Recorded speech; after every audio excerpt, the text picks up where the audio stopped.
apologised for not having the right document. The lettings agent has also said sorry, adding the property manager involved resigned before making the application. Tory peer Lord Finkelstein has told Tonight with Andrew Marr this has been a fuss about nothing. Problem is, if we call for people to resign for everything, then we don't necessarily prioritise the right things. I do think, by the way, that if Rachel Reeves ends up putting up income tax when the government had promised in the general election not to, that really is a resigning matter. Is this? Pretty much definitely not. The Conservative leader Kemi Badenoch had called for the Chancellor to stand down if she was found to have committed an offence. She'll be taking your calls with Iain Dale on LBC next. A 70-year-old man has died following a helicopter crash in South Yorkshire. Emergency services were called to Bentley near Doncaster earlier. LBC's Alex Taylor-Brown has been at the scene. The helicopter came down at around 10:15 this morning. The pilot, a 41-year-old man, and two other passengers, a 58-year-old woman and a 10-year-old boy, also received minor injuries. The helicopter had set off from Redford Gamston Airport in Nottinghamshire this morning. Police are asking for anyone with information to get in touch, particularly if they have footage of the crash. Alex Taylor-Brown, LBC, Doncaster. 5 teenagers have been arrested after a house fire left one person dead. 4 boys and a girl, all aged under 18, are all being held on suspicion of arson following the fire in Bideford in North Devon. A murder investigation opened on Tuesday evening. The anti-monarchy group Republic is considering a private prosecution against Prince Andrew. Lawyers have been asked to consider the action over allegations of sexual assault, corruption and misconduct in a public office. He denies wrongdoing and has given up his titles over his links to convicted sex offender Jeffrey Epstein. Graham Smith is from Republic. He's told LBC why they're pursuing the case. I'm not aware of any evidence that they've ever sat down in a police station with Andrew under caution and interviewed him. They've just had a fairly casual look and decided they're not going to pursue it. And they have pursued secular offences going back to the 1970s and successfully prosecuted. So there clearly is a lot of legroom for further investigation. And that's why we're pushing this, because our lawyers will do that investigation where the police have refused to go. And we've just received this statement from Buckingham Palace. His Majesty has today initiated a formal process to remove the style, titles and honours of Prince Andrew. Going forward, Prince Andrew will now be known as Andrew Mountbatten Windsor. His lease on Royal Lodge has to date provided him with legal protection to continue there, but formal notice has now been served to surrender the lease, and he will move to alternative accommodation. We'll bring you more as we get it. The Israeli military says the bodies of 2 more hostages have been handed over. Hamas argues a lack of equipment is making the recovery of remains difficult, but the Red Cross has accused them of staging their efforts. All living Israeli hostages have been freed under a ceasefire deal. And the Prince and Princess of Wales have won a legal battle against a French magazine after it published pictures of their private family holiday. Photos from the trip with their children at a resort in the Alps were published in April. It's understood the Paris Match magazine was ordered to pay their legal costs and print a notice that it was a breach of privacy. In the city, the FTSE 100 has closed up 3 points at 97.60. The pound buys $1.31 and €1.13. LBC weather: heavy rain tonight, spreading eastwards before clearing away by dawn. The odd shower may then linger in the west, a low of 3. Turning drier tomorrow with spells of brightness and light showers. Rain moving in from the southwest later, becoming heavier as it moves north, highs of 17 degrees. From Global's newsroom for LBC, I'm Amelia Cox. This is LBC from Global, leading Britain's conversation. Call Kemi. Put your questions to the leader of the Conservative Party now. Call 0345 6060 973. Hello, a very good evening. It's 4 minutes past 7. Welcome to the programme. It's Iain Dale here with you until 10. Well, as you just heard, for the next hour, Kemi Badenoch, the leader of the Conservative Party, is with me in the studio answering your questions.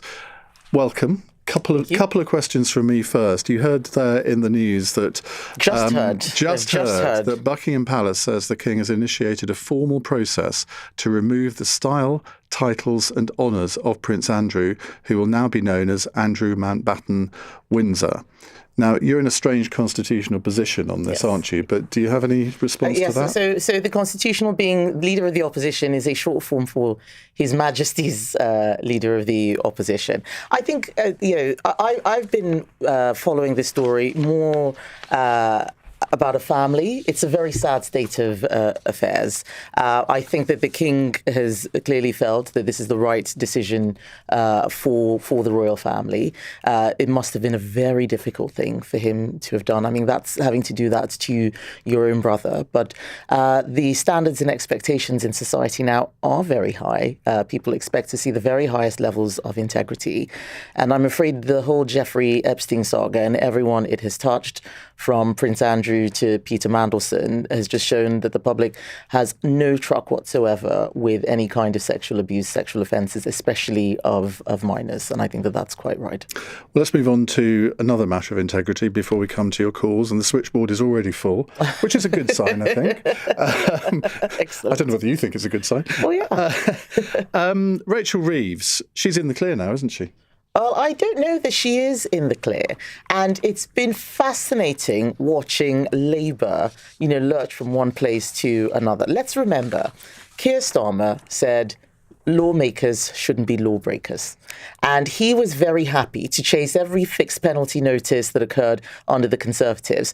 What Rachel Reeves looks like she has done is a criminal offence. It is the Housing Act that Labour brought in 2004 that says that under these regulations, if you have not followed the council guidelines, you are creating a criminal offence. And not just that, Rachel Reeves tweeted 10 days ago saying these were fantastic regulations. She likes to see them in her constituency. She wants to see it extended. And then it turns out that it hasn't applied to her. I think that is astonishing hypocrisy. But not through her own fault.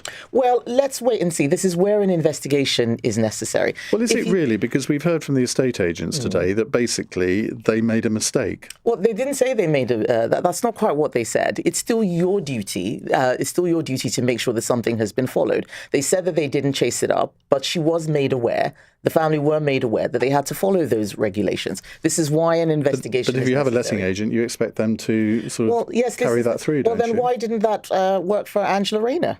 Well, that was much more serious. They didn't say it was about the seriousness of the offence. They said if a law's been broken, a law's been broken. Okay. I'm only holding them to their standards because I don't go about pretending that I'm perfect. They spent 5 years pretending that they were the most perfect people, and now we've had resignation after scandal after resignation. So let the ethics advisor investigate, and if there's no problem, then it's absolutely fine. But she is the Chancellor. This is an offence that she is supposed to have committed as Chancellor, a criminal offence. And maybe it is the letting agent's fault. But isn't it funny with Labour? It's always somebody else's fault. Always. It's never their own fault. You just left me with an opening there. You said, I'm not perfect. So my question to you has to be, how are you not perfect, Kemi Badenoch? In many ways, like all human beings, I don't pretend to be. We're not going there because we will be on this call all evening. I don't actually like to see people chased around for every single infraction. Do you remember when Rishi had a fixed penalty notice because he did a video without a seatbelt? You didn't call him to be fired. Yeah, but he wasn't the person jumping on those things. That's the difference. I'm not even saying that. I'm saying they should be held to the standard. But you're being inconsistent. If you didn't call for Boris Johnson, you were a member of the cabinet, so you couldn't really have done. But this is different. I'm asking Keir Starmer to hold himself to the standard which he demanded. And these are his words. He's the one who said that they'd be whiter than white. Lawmakers shouldn't be lawbreakers. So fine. Hold yourself to the standard which you said. Asking me not to say anything because actually, it's all very minor. It can't be one rule for them and another for everyone else. If they want to play fair, then they should accept that everybody sometimes makes mistakes, but that's not who they are. They have been playing holier than thou, and all that's happened is they've been covered in muck right from their Lord Ali sleeve scandal till today, whether it's Louise Haigh stealing mobile phones or Angela Rayner with her not paying her stamp duty or Peter Mandelson. It's just one thing after another. But cruel people might say, well, Kemi Badenoch, you broke the law by hacking into Harriet Harman's website all those years ago. Well, Who told them that? I did. No one knew that had happened. I came out, and it was when I was asked a similar question that, have you ever done anything naughty? And I said, yes, it's true. I once played a prank, and I put I guessed Harriet Harman's password. I put a picture of Boris Johnson on her website saying vote Boris, and I thought it was very funny. It was a prank. But I actually said, you know what? I did something wrong. At the time, this was in my 20s. It was a summary offence. So it wasn't it was like speeding, basically. I think it's actually now a more serious offence. But the bottom line is that I never pretended that I'd never done anything wrong. And I wasn't out there hounding everybody to resign. So all I'm saying is follow your own standards. Okay. Well, if Rachel Reeves does need to resign, it should be what she's done to the economy. Well, we might come on to that in a bit, because I'm sure our listeners will have some questions on that. Just finally on this, Miriam Cates, your former colleague, former Tory MP, has tweeted this afternoon, if most Brits seriously think that inadvertently failing to obtain an obscure housing rental licence makes someone unfit to serve as Chancellor, then quite frankly, we richly deserve to be governed by uninspiring technocrats. Nadhim Zahawi has done a thumbs up on that as well. She's right, isn't she? Well, I think Rachel Reeves is an uninspiring technocrat. So we already have the uninspiring technocrat. But the fact is, this morning, I was in that area. I was in Southwark, where that's the council area that has those regulations. And two landlords came up to me and said, we have been paying thousands of pounds for those fees. They've been paying thousands. So why should they pay thousands and Rachel not have to? And especially when she knew about those regulations. So Miriam is wrong saying they're obscure. They weren't so obscure that Rachel Reeves didn't know about them. She knew about them and tweeted about it and said it should be extended. Can you hand on heart say that you knew that in some areas of the country you had to have a licence to let your house out? Because I own a house which I let out, and I've Googled the local council this afternoon, and there's nothing on their website, so presumably they don't. But did you really know that happened? No, but first of all, I didn't bring in those regulations. Labour did. And I wasn't tweeting about how great those regulations were. She was tweeting, these are fantastic regulations. I want to see them extended. She wanted more people to pay those fees, and she wasn't paying them herself. Right. That's what's shocking. Let's go to your calls. Let's start with Goncaro. What a great name in Southend. Hello, Goncaro. Hi, what would you like to ask? Hi. I would like to... Hello? Yeah, go on. Yeah. I would like to ask Kemi that me and my wife, we are both Portuguese, and we have the status, and we like to ask that we have been in this country since 2012, and we have been participating into the society, paying our taxes and all of that.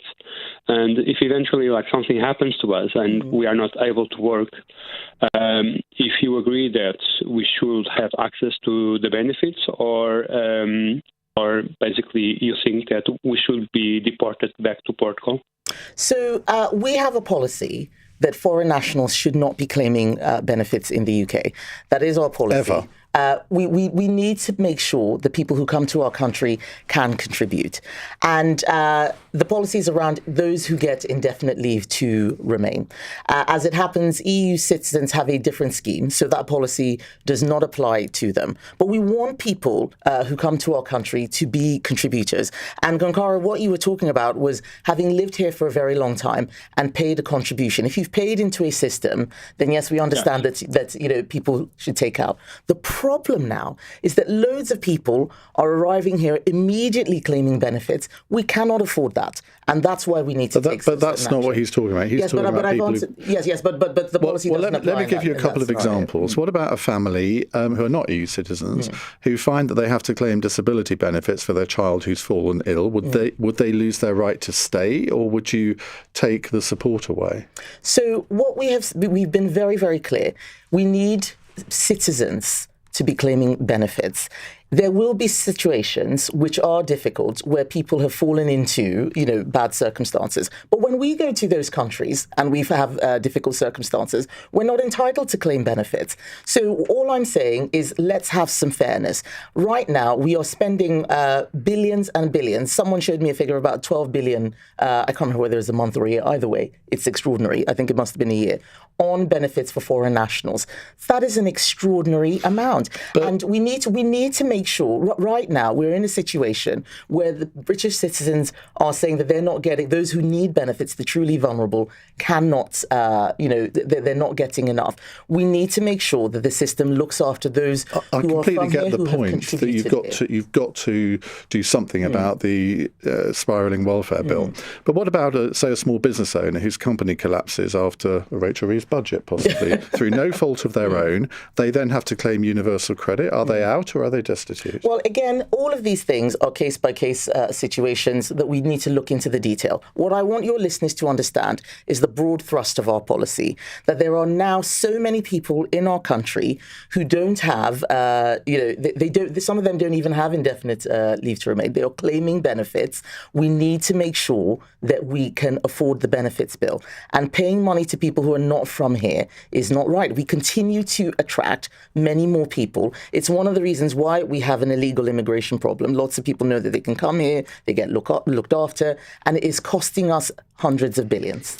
But you're saying as an EU citizen, Goncalo should sleep safely in his bed? Yes, we have a settled status scheme which the Conservatives negotiated. That was a very well organised, well negotiated deal. It is broadly reciprocal. Many of the things which we're doing with other countries are not reciprocal. We cannot look after every other country, especially those countries that are so much poorer than us that they don't have the same kinds of benefits. If something happens to a British citizen in Portugal, we tend to have similar reciprocal rights. But we can't do this for everybody who's coming from places like Afghanistan, from lots of failed states. We have to make sure that we can give the people who really need and deserve these things that right attention. What about people who come here from Hong Kong, Ukraine, Afghanistan? We could do this. They are special schemes, aren't they? If you would like, there are special schemes, but if you would like to send, particular case scenarios, I can get my team to send an answer. What I'm not going to do on radio is give a comment on every single circumstance. Our policy is that we don't want people to have a fast track to citizenship immediately as soon as they arrive here. They need to show that they can contribute. We want to make sure that if you are here, you're not somebody who needs benefits, from the get-go. And also, if you commit crimes, that you get deported. If you are not committing, if you are committing crimes, it doesn't matter what the status is. We need to get you out. Right. Let's move on to Sean in Birmingham. Hi, Sean. Hello, first-time caller, slightly nervous, but just bringing it back to stamp duty. I was curious what Kemi thought, who was going to benefit the most from abolishing stamp duty. That policy brought out at the party conference, I believe that was mostly to be aimed at first-time buyers, but I'm just curious who's going to benefit the most, first-time buyers or businesses and people looking to purchase second homes? Just genuine question. So, thank you, Sean. It is a great question. So our policy is for everybody, but it does not apply to second homes at all. What we're seeing right now is a gumming up of the housing market. People who have big houses, who are quite elderly, their children have moved out, they're not leaving those homes because buying a new home attracts a tax. So they're staying there. That's a waste. Families who are growing, they're having more children, they want more space, they're not able to afford a new home. So the movement in the housing market helps everybody, especially first-time buyers. So stamp duty is a policy that doesn't just help get the housing market going, make it cheaper for a lot of people. It also stimulates quite a lot of economic activity. Every time someone moves, it's not just the estate agent that gets a fee. It's the painters, it's the decorators, it's IKEA, it's John Lewis. There's so much that's happening. That it's builders, people who are carrying out extensions, making changes. We need to grow our economy. And there are some taxes that actually stop the economy from growing. And we believe that if we abolish stamp duty, we can get more economic activity, get more people into work, get more growth, and actually get more people in better homes. A lot of people say, well, great idea, it sounds fantastic, but why didn't you do it in 14 years? Well, I wasn't the leader over those 14 years. I wasn't even an MP for about 7 of those years. The Conservative Party is now under my leadership, and I'm now rubbing my hands with glee, being able to do many of the things that I think we should have done, which we didn't do. But also, the economic situation is getting worse.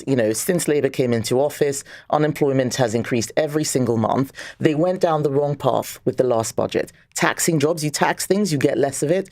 putting a tax on jobs with employers' national insurance. There are now fewer jobs. So I'm actually saying, please steal my idea, Rachel, because it's going to be good for the country. This is not about us doing something so that we can get all the attention. It's actually about showing what the right ideas are for everybody. We might get some calls on what she's likely to do in the budget, but just two things. If she puts up income tax and breaks the manifesto pledge, would you then immediately pledge to reverse it?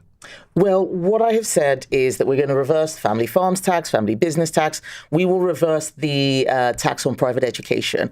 But unfortunately, every day, Labour is making a bigger and bigger mess. And there are some things that we just need to wait and see what the economic situation is. But what I do want people to know is that I don't believe these endless taxes are the way to grow the economy. But I can't peer into the future in 4 years' time. I do not want to do what Labour did, which is make promises and then break them. If I say something, I want people to know that I will do it. What about this idea of either reforming council tax or introducing a so-called mansion tax? So if you have a property worth 2 million, then you would have to pay 1% of the extra over and above 2 million. All of this stuff is still tax, Iain. And we've been trying to tax our way to growth. It is not working. Right now, the UK economy is flatlining.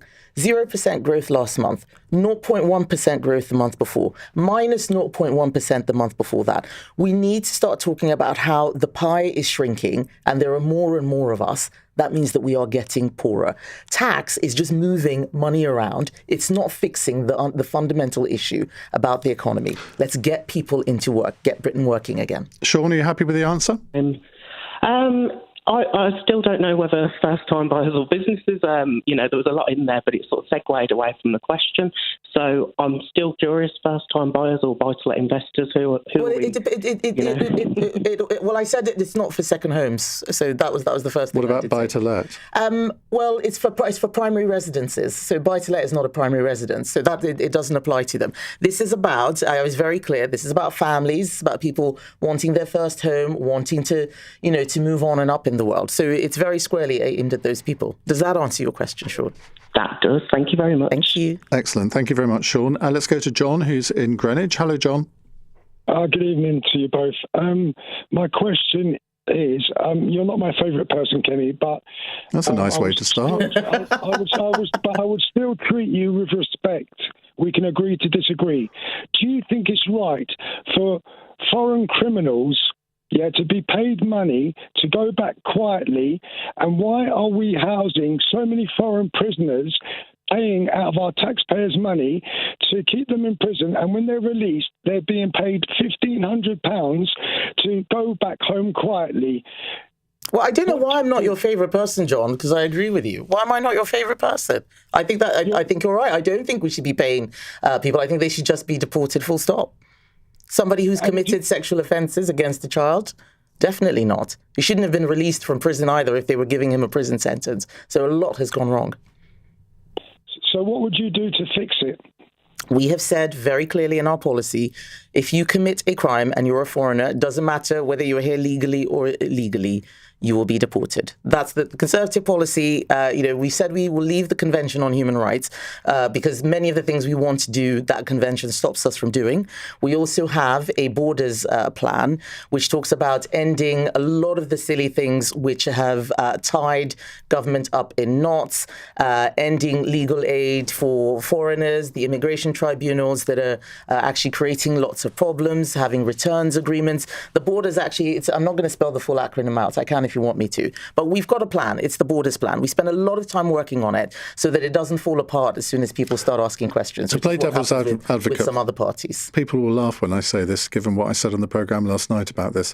But playing devil's advocate, I mean, £500 was surely cheap at the price to get rid of him because he was threatening to be disruptive and then employ lawyers. So didn't the civil servant who took that decision make the right one in the end? Well, we need to have a system where you shouldn't have to make that kind of decision. We need a system where people can't keep kicking us in the face while we're being kind. We are kind and people exploit our kindness. That's why we've said we will end legal aid. That's one of that's the E in our borders plan, end legal aid, immigration tribunals and judicial review. We have created a system for law-abiding people, and people who don't abide by the law are just exploiting it. I had a furious row with a human rights lawyer on the programme last night where he was accusing me of being inhumane because I said that I didn't think anyone should have a right to appeal if they've come here illegally, if they've committed a serious offence. They're just deported. Why do we need to give them right to appeal? That lawyer is probably complaining because he's got business from... Surely not. What's an accusation for you to make? Yeah, there are people who are, I'm sad to say, they're profiting from this. And we need to get a little bit more hard-nosed, get a lot tougher, and actually do what is right for the vast majority of people in this country who are paying for this. It's not fair on them. So we believe, as a Conservative Party, in stronger borders. We know we made mistakes in the past. I'm fixing those mistakes. I'm changing our policy, toughening it up, but also making sure that it will actually work. It's not just noise. Are people listening yet? Yes, they are.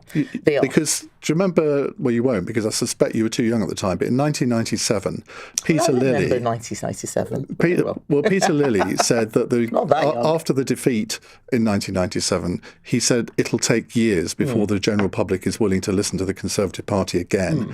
And I think that's the case now, but you feel after 15, 16, no, just a year of your leadership, what is it? Saturday is the first anniversary. So there is a big difference. Yes, that's right. It will be a year. Happy anniversary. Thank you. Maybe my children will make me a cupcake. They're very into that right now.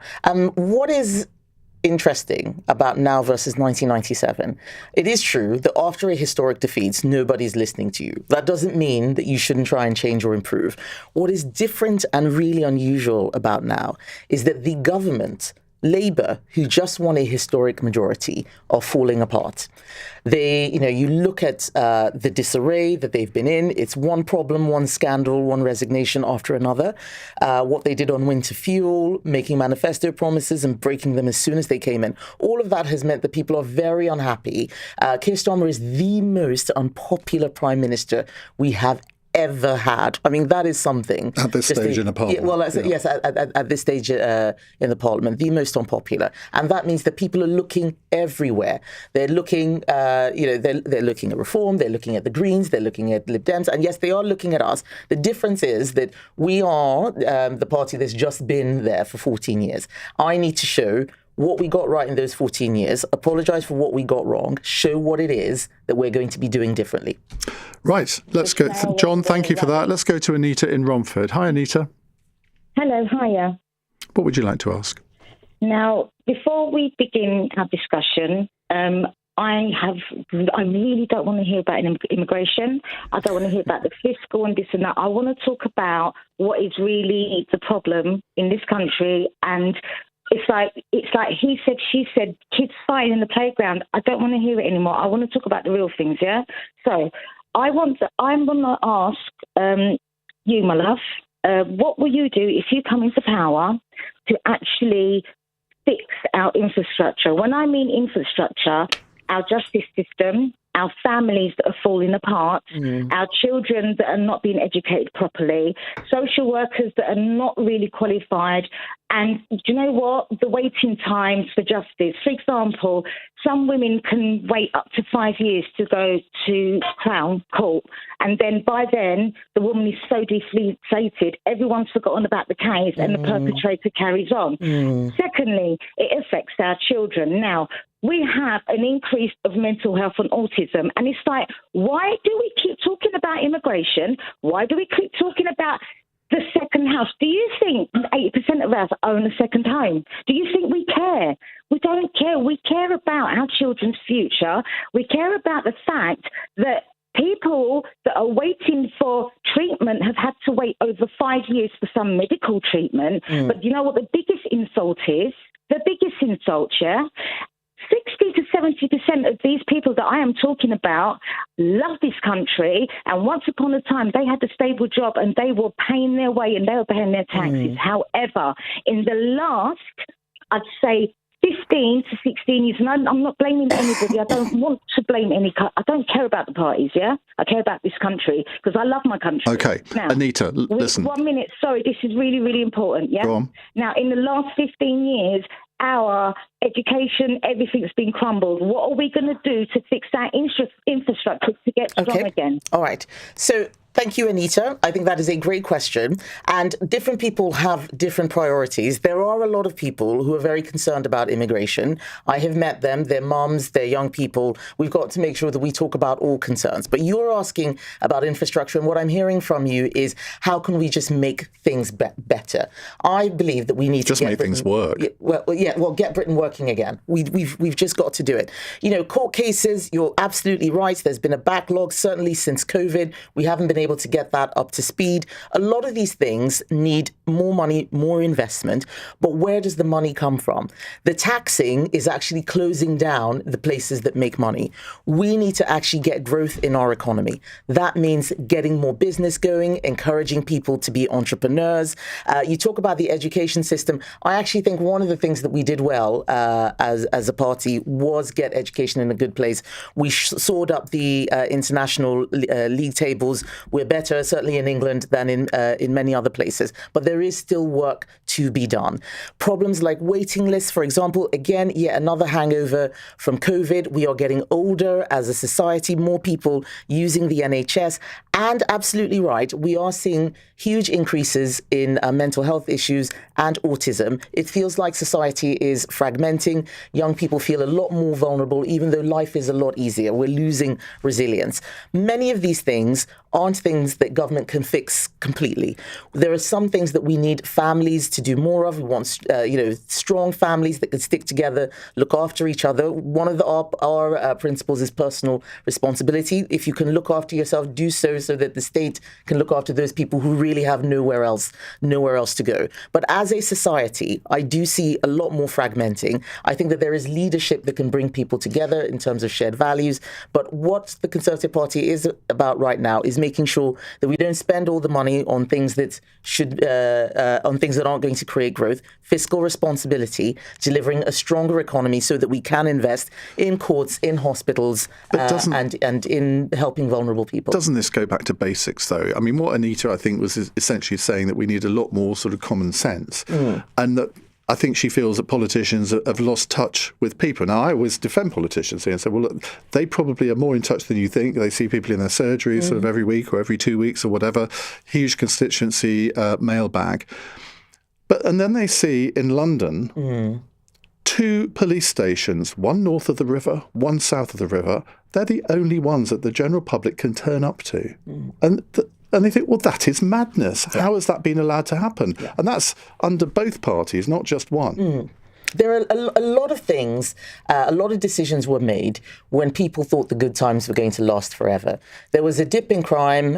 We don't need so many police stations. Things are all right. And then things changed. And it's very hard to bring back what has been lost. But we are writing a plan right now to make sure that we can bring back what has been lost, to get Britain working again. So you would have seen, for instance, one of the things I'm really worried about is what's happening to high streets.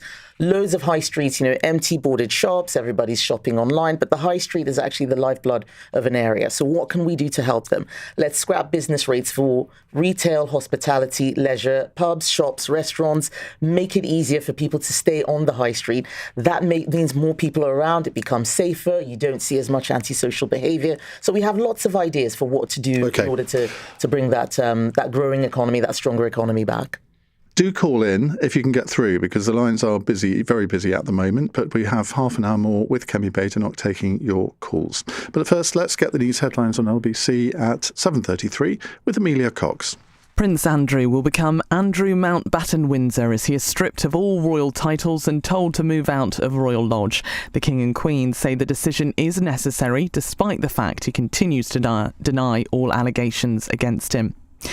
Kemi Badenoch has continued to call for an investigation into the rental of Rachel Reeves' family home. The Tory leader has told LBC she's not sure if the Chancellor is in the clear after a letting agent apologised for forgetting to apply for a rental licence on it. And a 70-year-old man has died following a helicopter crash near Doncaster. The pilot and 2 other passengers, including a 10-year-old boy, escaped with minor injuries. LBC weather: heavy rain tonight, spreading eastwards before clearing away by dawn. The odd shower may then linger in the west, a low of 3 degrees. This is LBC. Fishing.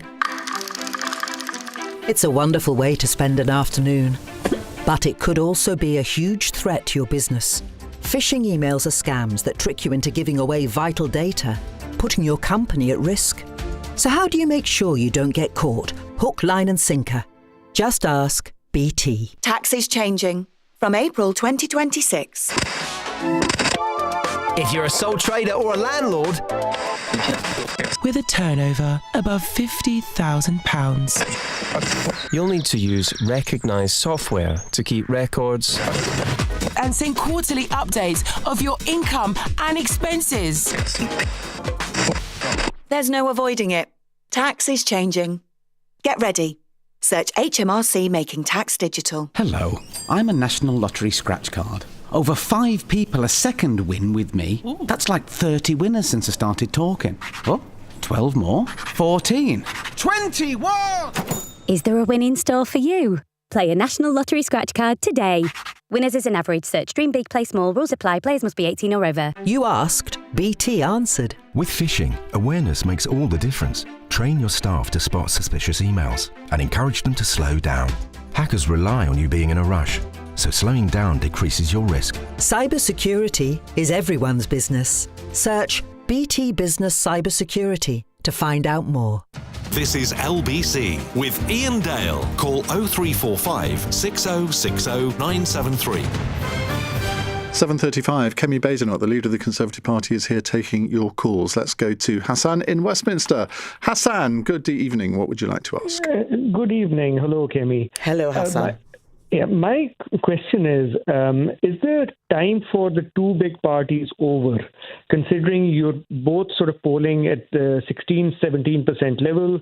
Reform is way ahead of you. The Greens are now a bigger party than the Conservatives. They have also overtaken you in polls. Are you relevant? Yes. I love getting this question. Polls are just polls. They move up and down. The Greens have not overtaken us. We are doing the hard job of coming back after a historic defeat. Labour is in government. They should be riding high. But I know that the election is the key thing, not the polls. In the 80s, the SDP Liberal Alliance was polling well over 50%, and they were talking about going to their constituencies and preparing for government, and nothing happened. What we need to do now, certainly for the Conservative Party, Labour is not my problem, I'm in charge of the Conservative Party, is show people what it is that Conservatives stand for. And they'd seen so many different iterations that they weren't actually sure what it was that they were voting for. That's what I've been doing throughout this year, especially at my party conference, coming out with our policies on stronger borders, a stronger economy, abolishing stamp duty, scrapping business rates, all of the work on apprenticeships. And you can't say that Labour are not relevant. They may not be doing well, but they are running the country right now. And we are the ones, we're the only party that's actually in Parliament doing the work of opposing them. The Lib Dems are enabling Labour. They vote with them pretty much all the time, congratulating them on doing such a fantastic job. There's only one party that actually turns up and actually makes them change their mind. We got them to change on winter fuel. We ran very, very good constituency-based campaigns. We've even got them to change their immigration policies. It was their backbenchers that got them to change the winter fuel allowance. Yes, but why do the backbenchers do that? We ran, because we now have a fantastic opposition research unit. We ran campaigns getting lots of signatures in their constituencies. We got people to write to Labour backbenchers. We know we don't have the numbers, but they do. And that's how we did it. And, even on ILR, Labour never talked about indefinite leave to remain. They have now started making changes. We are doing the work of opposition and making them do better. I hope that Rachel Reeves steals some of our economic ideas, because heaven knows the country needs it. We need stronger economy, stronger borders. And in my view, and people will see, only the Conservatives can deliver that. We're the only ones tough enough and competent enough. Well, I think Tom in Manchester has a related question. Tom, hi, go ahead.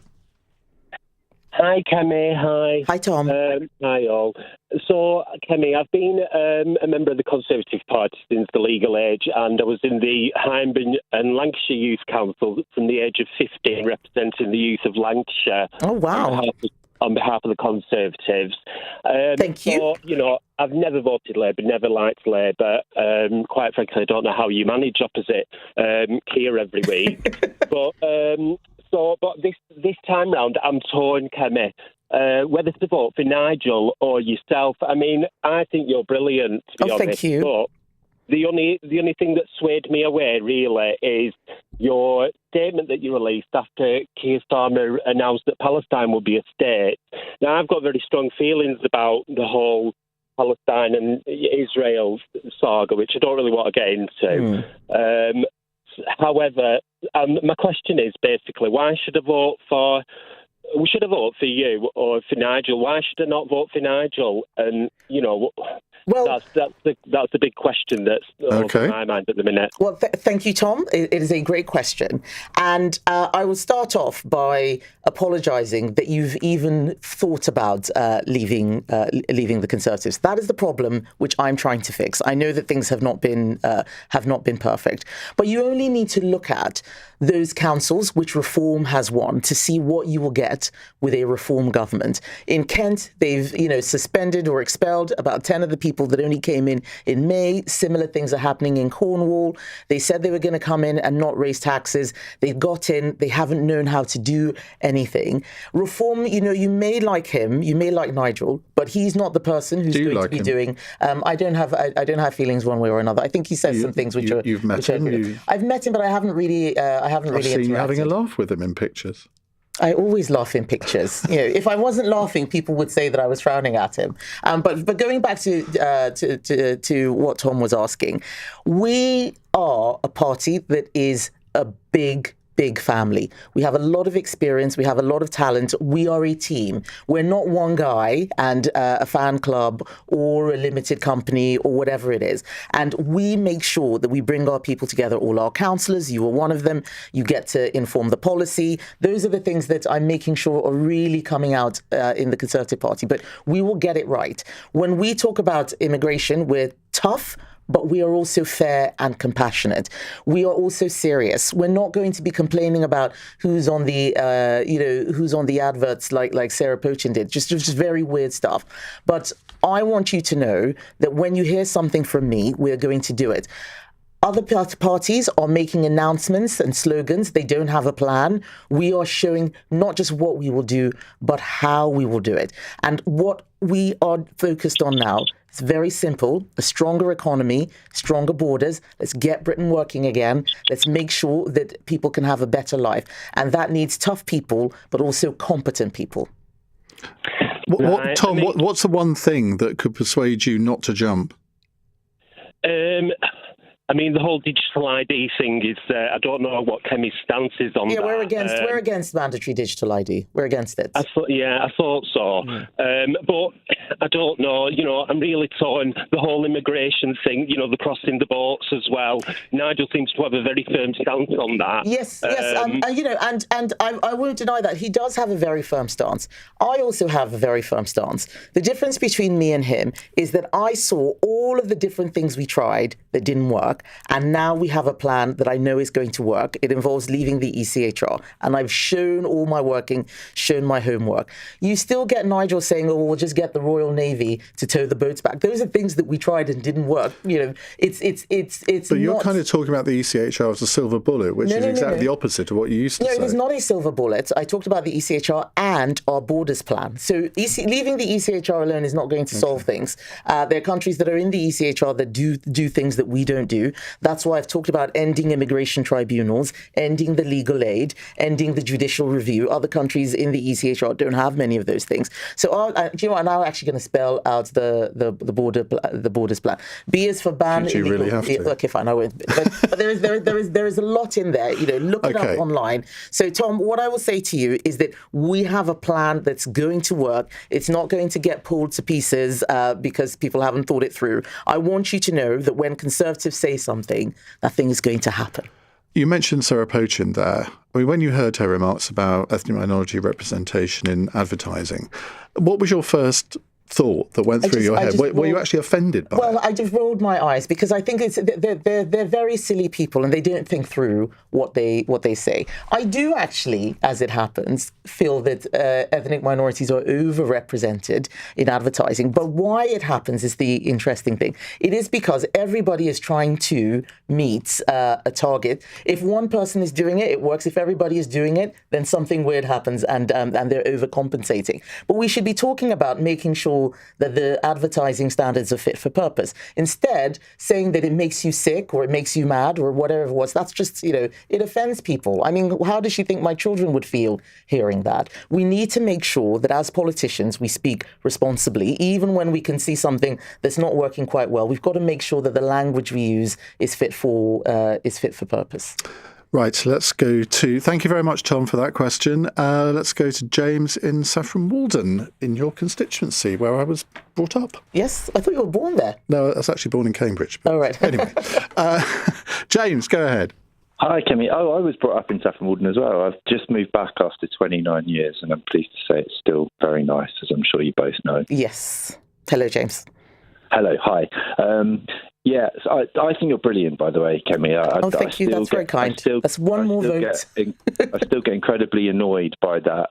It still annoys me, the thought of that ridiculous BBC breakfast interview. I'm sure Iain Dale would. Oh, the adolescent one. I remember the one. Yeah. Anyway, what's your question, James? Utterly ridiculous. What I was going to ask was, you don't have to do a huge amount of research at all to see that global gas prices since their peak have come down by an enormous amount, probably 80%.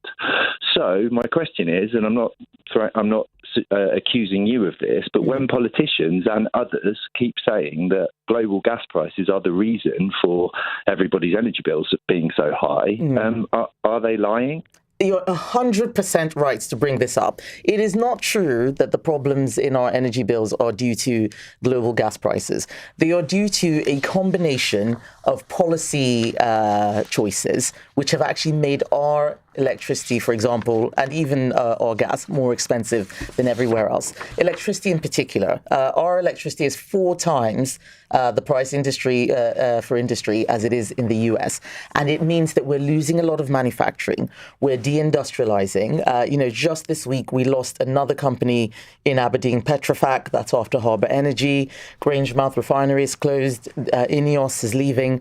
We are losing businesses because we don't have the right policies. Of course, we want to fix climate change, but the policies we have chosen aren't working and they're costing us a lot of money.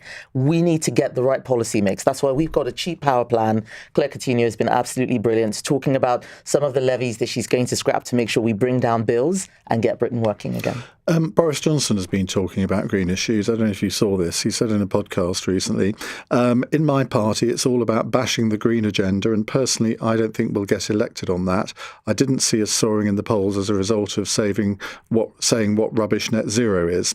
And he admitted he went too far, too fast on climate policy, but said he'd lost none of his zeal for tackling climate change. Why is he wrong? Well, we should have zeal for tackling climate change. We should not have zeal for bankrupting the country. And the fact is, if those policies were so fantastic, then maybe we would have won the last election, and we didn't. We need to make sure that we don't just make announcements without plans. And what we had, and Labour, theirs are just so bonkers. These plans don't work. They don't work. It doesn't matter if you call it net zero and say it's great. If I slap, net zero on this mug, that doesn't mean that we're sorting out climate change. It's just a label. It's just a slogan. The stuff with heat pumps, for example, we are 340 years behind target. I mean, this is madness. We need to make sure that what we are doing makes sense, works, and doesn't bankrupt the country. Right. We'll have more questions from you in just a few moments' time. James, thank you for that one. It's 7:48 on LBC. Nick Ferrari at breakfast on LBC. News: the Chancellor has been renting out her family home without a licence since entering Downing Street. Labour MP and Minister for Policing and Crime, Sarah Jones. Why this level of incompetence among your colleagues? Well, look, she moved into 11 Downing Street. We know her family home she rented out through a letting agent. In Southwark, they have a selective landlord licensing scheme. She didn't know she needed it. Selective licensing schemes are really good things. They're there to make sure rogue landlords don't do the wrong thing. Minister, there you are, collective detecting drugs in Croydon, rounding them up and taking them into police stations. Meanwhile, some of your senior colleagues are bending or breaking the laws, Minister. Nick Ferrari at breakfast. With cybersecurity from BT. Security solutions built for businesses. Back tomorrow morning from 7. LBC. Staysure. What is Staysure? Staysure is not just the UK's favourite travel insurance. Staysure is the confidence that comes with knowing that you're covered by the company with more 5-star reviews on Trustpilot than any other provider. A company that welcomes people of all ages with pre-existing medical conditions for single or multiple trips. So Staysure with Staysure Travel Insurance. UK's favourite relates to number of 5-star Trustpilot reviews, T's and C's and verifications at staysure.co.uk/reviews. Hey, it's me, your dishwasher. I'm sorry about the chaos last night. I think a fork got jammed in my racks. Whoops. Don't even check the bills. I've overdone it. Don't get mad, okay? But I used up lots of power yesterday. Sometimes you just have to blow off some steam. It can feel like all your energy does is take. But the longer you're with OVO, the more rewards you get. OVO, do energy differently. Beyond customers only, eligibility required, redemption limits apply. You have 30 seconds to defuse a bomb. But it isn't any bomb. It's a chemical weapon filled with poisonous gas, planted by a serial killer. You need quiet. But your ears never stop ringing. You haven't slept properly in months. Oh, God. You're on the edge. And you've only got 3 seconds left. Trigger Point. Available now on ITVX. Hold your breath. Ah, the familiar sounds of autumn. Time for woolly jumpers, spiced lattes and the crunch of leaves underfoot. But at Southeastern, we know those same leaves can make train journeys tricky. When compressed under train wheels, they can create a slippery surface just like black ice. That's why we're clearing the way with special leaf-busting trains, so you can travel safely, whatever the weather. Find out more at southeasternrailway.co.uk/autumn. Southeastern. Iain Dale on LBC. Text 84850. 10 to 8 on LBC. Kemi Badenoch is here with me taking your calls. David's in Newcastle. Hello, David. Hiya, how are you doing, Ian? Good, thank you, but I can't believe the question you're about to ask. Well, you think about the root cause of our financial downfall started back in the 70s, in my opinion, when a certain Mrs. Thatcher decided she was going to privatise everything, take away all of the council housing stock, and now we're in the situation where we haven't got enough homes, and let's be honest, nothing really works, does it? The trains are always late, they're falling off, they've got the wrong sort of wheels on. I mean, up here I get messages from LNER saying, we can't run this train because we haven't got enough staff. And it's just gone on. In the late 70s, the tax rate was, I believe, about 33%. And it's been reduced down to where it is now, the 20%. The VAT's gone up slightly from what it originally was, 7.5 to 10 to 12.5 to 15 to 20, 17.5 at one point, and then 20%. So the tax is just going around in circles. But we can't build enough houses for the people that live here. David, how long is it since Margaret Thatcher left office? 1981, 82? No, 1990. So 35 years, and yet it's all her fault. Kemi, is Margaret Thatcher to blame for our downfall? David, you can't blame Mrs. Thatcher anymore. Personally, I do disagree. I have to say I disagree with you that this is the cause. The tax burden was very, very high in the 70s. People were leaving the country because the state that it was in, and she turned things around. But she took some tough decisions. And when you take tough decisions, it means that sometimes some people lose out. I accept that. But the reason why we privatised, and by we I mean Conservatives, is because the government didn't have enough money to invest. And money doesn't come from government. It comes from business. And if you make it so hard to run a business, you make it so hard to have with so many regulations, people just give up. And it is all of this over-regulating that is causing so many problems. It's why Rachel Reeves is having this issue now, because they've put on so many regulations. People don't even know what the law is. There's so much of it that they just give up. They don't bother. I meet landlords every day who say they're not going to be renting out homes. I also disagree about the council house point that you made. Mrs. Thatcher didn't burn those houses down. People still live in them. And that, it doesn't matter whether you're a council house tenant or whether you bought the house, you're still a person who's living in a home. Do we need to build more homes? Yes, we do, but we need to build them in the right places. Right now, Labour is reducing house building in cities. That's not right. That's where the infrastructure is. But we also need to lower immigration. If so many people are coming into the country faster than we can build, then there will be a problem. And that's why we want to have a stronger economy and stronger borders. The two things are linked. But it's definitely not Margaret Thatcher's fault. Margaret Thatcher would be 100 today if she was still around. It's time for people to move on. But I know you've been reading a lot about her period in opposition. What's your main lesson from what you've read about that period?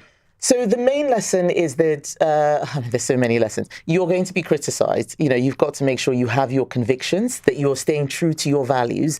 You're not just saying stuff to try and get elected. It's about building a team, not trying to do it on your own. So not being a one-man band. Very important for me that it's not just me going out there telling the Conservative message, or selling the Conservative message. It's everybody else, and that you get better with time. So how things are right at the beginning isn't how they're going to be at the end. David, thank you. Let's go to Jason in Acton. Hi, Jason. Hi, Kenny. First of all, just congratulations on being you, and I hope you're extremely proud of yourself because it's a huge achievement what you've so far achieved. Oh, thank you, Jason. Thank you. And I hope that continues.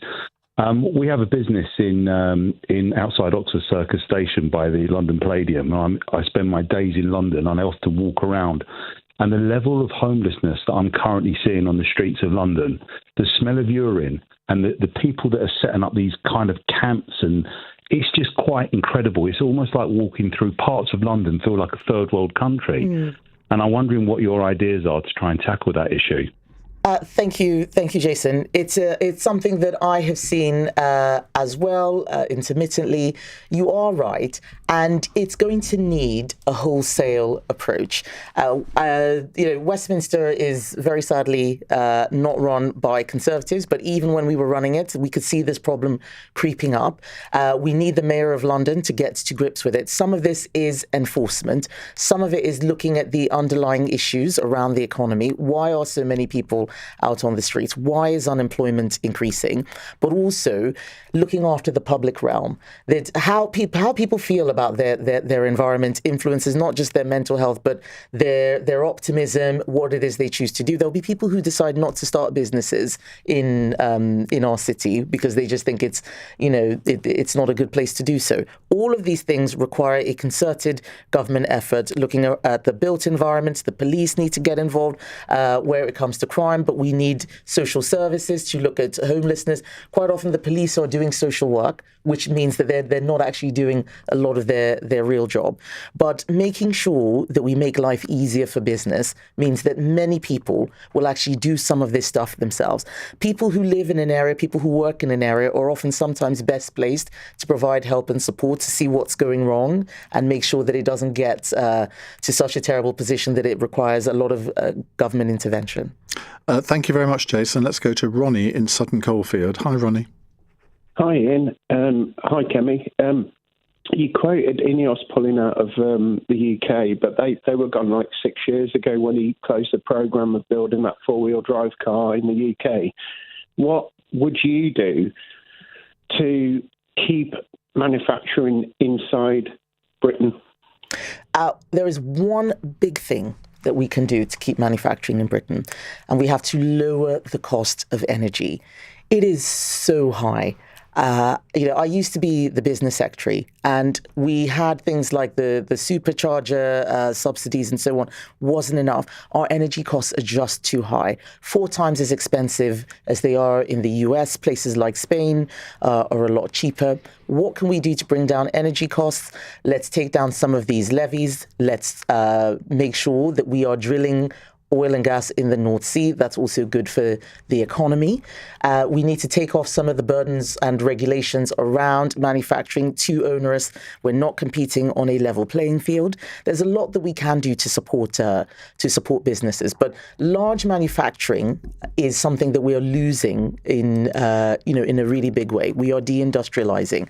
We're not able to compete with countries like China. If we make it too expensive, people won't bother to start those businesses. They will leave here to go to places that are easier for them to run their businesses. We need to be a lot more competitive. Right. I think last time you were here, we ran out of time for quickfires, but we haven't run out of time this time, Kemi. Oh, dear. Here we go. How would you grade your first year in the job from A to E? You can't grade yourself. Other people have to do that. I can describe how it's been, which has been tough but fun. And it's getting easier and better as we set out our stall and make clear what Conservatives stand for. There are a lot of things that we were getting involved in we had no business getting involved in. Stronger economy, stronger borders, that's what we're about. It hasn't been easy. Is the PM a decent man, yes or no? I think he's a decent family man, but he says a lot of things, especially at PMQs, that are simply not true. Like him saying that I never signed any trade deals. I signed the biggest trade deal, the Trans-Pacific Partnership with 12 countries. The NFU praised it. He says things which I know it's not true. It's very technical detail, and he's saying it sort of out of desperation. I don't think that's right. Did you know, while you were standing there last week at PMQs, or this week at PMQs, that you'd got him on the ropes? Yes, and I actually, but back in July, I thought he's not going to be able to say this again. But he was too quick to answer that question. And I asked the same question word for word, and he could not repeat the answer he gave last time. But I knew that he would be in a difficult place because he's just all over the place. He doesn't have any strong convictions. I think, who was it that was speaking earlier? Was it David? He was talking about Mrs. Thatcher. Like her or hate her, you knew what she stood for. Even I don't really know what Keir Starmer stands for, except, sort of maybe international law. This isn't a very quick Sorry. But let's carry on. Looking at the polling, would you ever support proportional representation? No, because you lose the connection between the constituency and the MP. Are you a night owl or an early bird? Night owl. I'm here, aren't I? Well, I'm not sure. It's 8 o'clock night. I don't know. What's your Halloween costume of choice? Are your kids obsessed by it? They are. I do have. I have kids who love spooky, creepy movies. I don't know where they got that from.